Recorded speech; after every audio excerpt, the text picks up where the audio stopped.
Africa,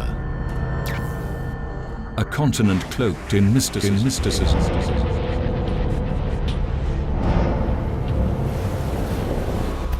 Professed to be the dark jewel of the global village. And on her most southern tip, the people move to the beat of a different drum. A jovial nation in sync with the earth and her innate treasures.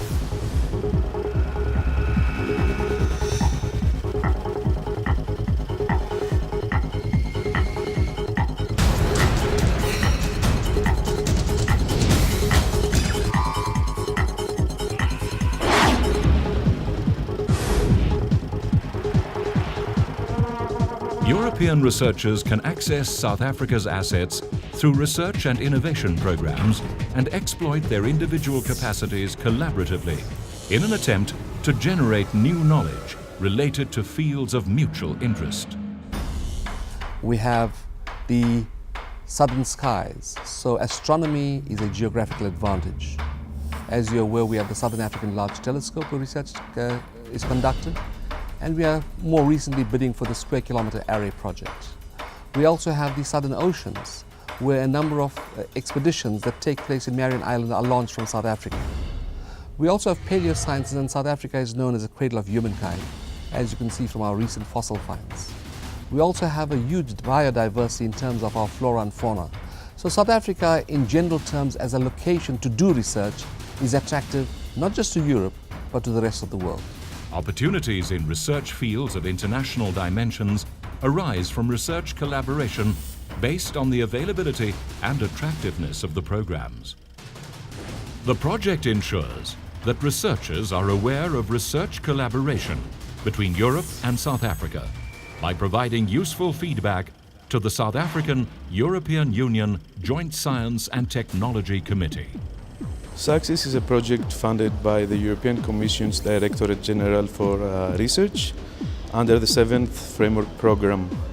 It consists of a consortium of 5 partners, Help Forward Forth from Greece that coordinates the project, IRD from France, APRE from Italy, Vinnova from Sweden, and of course DST from South Africa.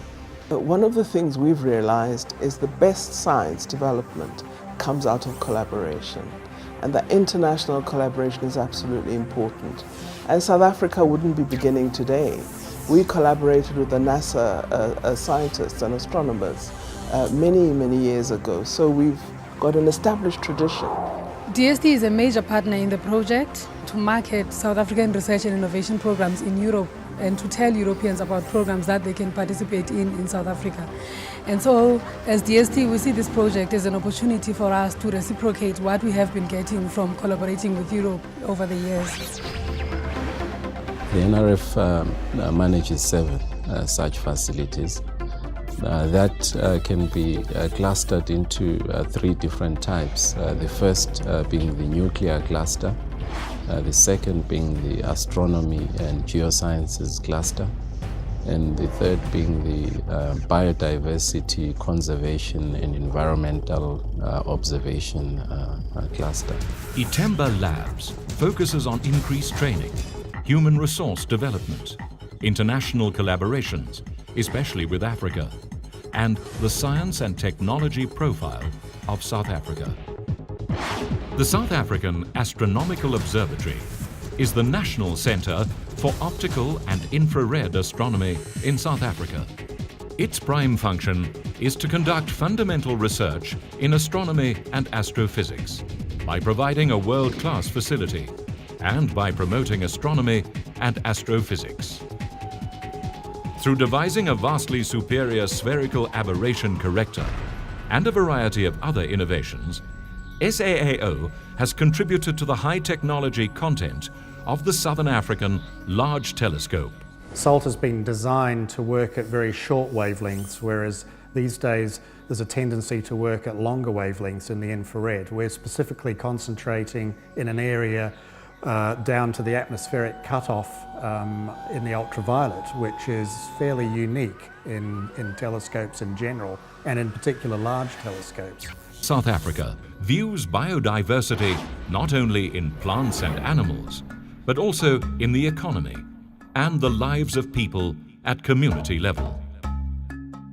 This falls in line with current debates in South Africa, where matters of biodiversity have shifted beyond the sphere of conservation to include wider issues such as politics, economics, and culture. Researchers in the field discuss the many ways in which conservation can contribute to economic growth. South Africa's National Zoological Gardens comply to the criteria of a national research facility. It generates projects on fundamental and applied research, data gathering through information analysis and technology development. When we work in South Africa, we know that we can work in regional programs, and our research can have impact not only in South Africa but also in the neighboring countries.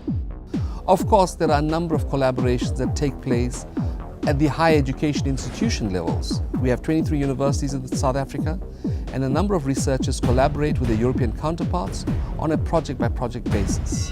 So we have direct bilateral projects with partners within the European Union. I mentioned ZSW, which is Solar Hydrogen Research Grouping.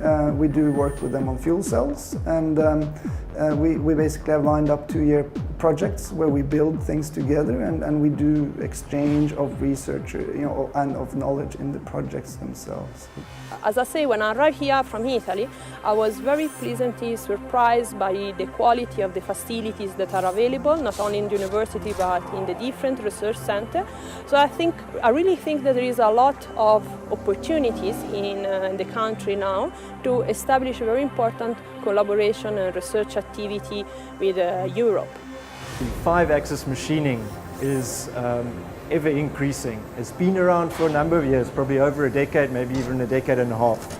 But due to the high amount of students that we have in this industry, we can focus on different parts of the research, and we can more in detail research specific areas to do with this type of project.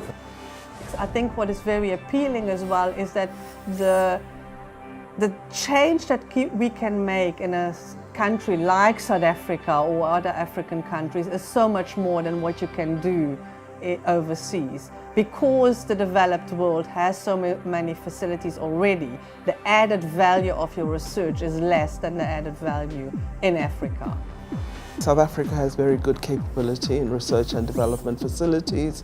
We have universities that are performing very well in research, excellent science councils with good records. But what we need to do is lift this good performance to greater heights. And we also believe that we need to add an edge, which is innovation. There is a large number of info days that target European researchers, and there's a database within our website which includes all the existing opportunities. As these synergies mature, the evolution of continental knowledge pledges to become constant and to conduct fundamental research, thereby providing world-class facilities for the sustainable development of the African gem.